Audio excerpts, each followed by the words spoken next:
खंड ज्योति जनवरी 2021। शीर्षक है श्वास प्रश्वास की वैज्ञानिकता। श्वासों पर ही हमारा जीवन आधारित है। श्वासों के द्वारा जीवन में प्राणों का संचार बना रहता है।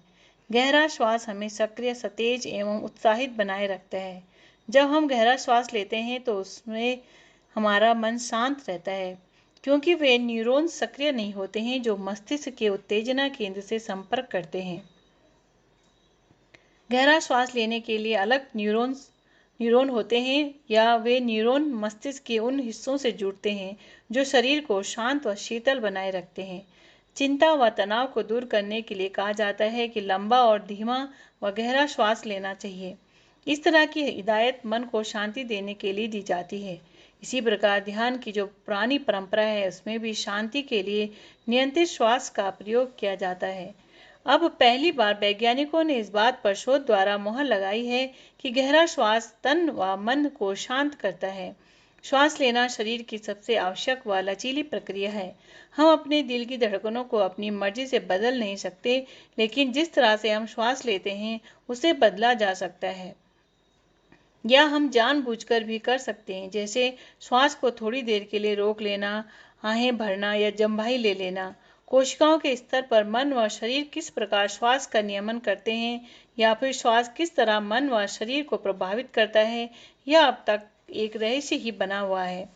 लगभग 25 वर्ष पहले लॉस एंजिल्स में कैलिफोर्निया विश्वविद्यालय के शोधकर्ताओं ने इंसानों सहित जानवरों के ब्रेन स्टेम में 3000 न्यूरॉन का छोटा सा समूह खोजा था जो आपस में जुड़ा हुआ था, और ऐसा प्रतीत होता है कि श्वास के अधिकतर पहलुओं को वह ही नियंत्रित करता है। उन शोधकर्ताओं ने इस न्यूरॉन को श्वास पेसमेकर का नाम दिया। इसके बाद के वर्षों में यह जानने के लिए कि यह कोशिकाएं किस तरह काम करती हैं कोई खास काम नहीं हुआ है, लेकिन हाल ही में स्टैनफोर्ड, कैलिफोर्निया व अन्य विश्वविद्यालयों के वैज्ञानिकों ने आधुनिक तकनीकों का प्रयोग करना शुरू किया ताकि इससे संबंधित न्यूरॉनों का अध्ययन किया जा सके। वैज्ञानिकों ने आखिरकार 65 अलग प्रकार के न्यूरॉनों की पहचान इसमें की है, जिनमें से प्रत्येक के पास श्वास किसी खास पहलू का नियमन करने की विशिष्ट जिम्मेदारी है। वैज्ञानिकों ने इस विचार की पुष्टि एक उल्लेखनीय अध्ययन में की जो पिछले साल नेचर पत्रिका में प्रकाशित हुआ था।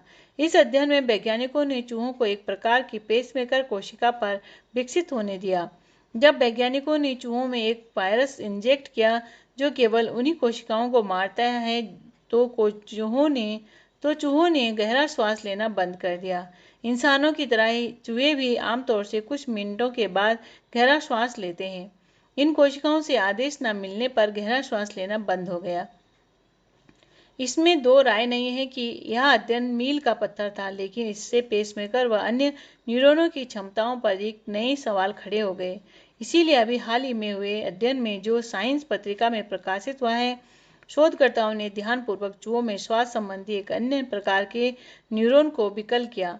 इससे पहले तो चूहों में कोई परिवर्तन नजर नहीं आया। वह पहले की तरह गहरा श्वास ले रहे थे, लेकिन जब उन्हें एक अलग वातावरण में रखा गया जहां ऐसी घुटन थी कि तेज तेज श्वास लेने की जरूरत थी, तो वे चूहे एकदम शांत बैठे रहे। ऐसा क्यों हुआ? इसे बेहतर तरीके से जानने के लिए शोधकर्ताओं ने चूहों के न्यूरॉन को देखा कि विकल न्यूरॉन किस तरह से मस्तिष्क के अन्य हिस्सों से जुड़ा हो सकता है। मालूम यह हुआ कि उस खास न्यूरॉन का सीधा संबंध मस्तिष्क के उस हिस्से से था जो उत्तेजना उत्पन्न किया करता था।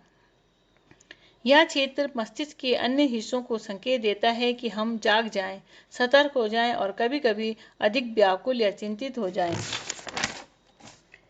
जिन चूहों के न्यूरॉन को विकल किया गया था उनमें मस्तिष्क का यह क्षेत्र शांत रहा। वैज्ञानिकों का अनुमान है कि जिन न्यूरॉनों को विकल किया गया था वे आमतौर से पेसमेकर के भीतर अन्य न्यूरॉनों की गतिविधियों को पहचानते हैं और तेजी से श्वास लेने व गंध की जोर से सूंघने की प्रक्रिया को अंजाम देते हैं। इसके बाद विकल किए गए न्यूरॉन मस्तिष्क को सतर्क करते हैं कि चूहे में कुछ चिंताजनक घट रहा है। वह जोर जोर से श्वास ले रहा है और मस्तिष्क को चाहिए कि वह चिंता के तंत्र को गतिशील कर दे। इस प्रकार तेज तेज कुछ श्वास लेने के बाद चिंता की स्थिति आ जाती है और तेज फीडबैक लूप के कारण चूहा ज़्यादा तेज सूंघने या श्वास लेने लगता है और अधिक चिंतित हो जाता है। क्योंकि न्यूरॉनों को विकल करने से यह तंत्र शुरू ही नहीं हुआ, इसीलिए चूहे शांत बैठे रहे। नतीजा यह है कि जब हम गहरा श्वास लेते हैं तो उससे हमारा मन शांत रहता है, क्योंकि वह न्यूरॉन सक्रिय नहीं होते हैं जो मस्तिष्क के उत्तेजना केंद्र से संपर्क करते हैं।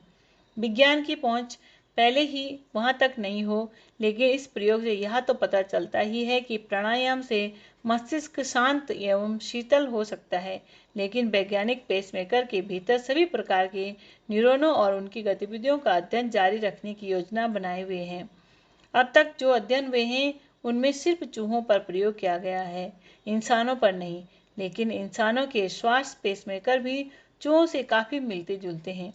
भले ही यह बात शुरुआती है, लेकिन इस शोध से प्राचीन धारणा के सत्य होने के बल मिलता है। डॉक्टर क्रोसनाउ का कहना है कि माताएं हमेशा से ही सही थीं, जब वे हमें परेशान व गुस्से में देखकर हमसे कहा करती थी, रुको और गहरी सांस लो, और ऐसे करते ही हम शांत हो जाया करते थे। अतः हमें गहरा श्वास लेने का अभ्यास करना चाहिए और अपने अनुकूल प्राणायाम का भी अभ्यास करना चाहिए। प्राणायाम के अनगिनत लाभ हैं और ये वैज्ञानिक शोधें यह प्रमाणित करती है कि नियमित प्राणायाम से करने से हम सदा स्वस्थ एवं प्रसन्न रह सकते हैं। शिक्षाप्रद प्रसंग। एक गधा पीठ पर अनाज की भारी बोरी लादे चल रहा था। देवर्षि नारद वहां से निकले तो उन्होंने गधे के निकट से गुजर रही एक चींटी को झुककर प्रणाम किया। गधे को यह देखकर बड़ा आश्चर्य हुआ। उसने अपनी जिज्ञासा नारद मुनि के समक्ष रखी। देवर्षि बोले, वत्स, यह चींटी बड़ी कर्मयोगी है, निष्ठापूर्वक अपना कार्य करती है। देखो कितनी बड़ी चीनी की डली लिए जा रही है, इसीलिए मैंने इसकी निष्ठा को नमन किया। गधा क्रोधित हुआ, बोला, प्रभु, यह अन्याय है। इससे ज्यादा बोझ मैंने उठा रखा है, तो मुझे ज्यादा बड़ा कर्मयोगी कहलाना चाहिए। देवर्षि हंसे और बोले, पुत्र, कार्य को भार समझकर करने वाला कर्मयोगी नहीं कहलाता, बल्कि वो कहलाता है जो उसे अपना दायित्व समझकर प्रसन्नतापूर्वक निभाता है। गधे की समझ में कर्मयोग का मर्म आ गया था।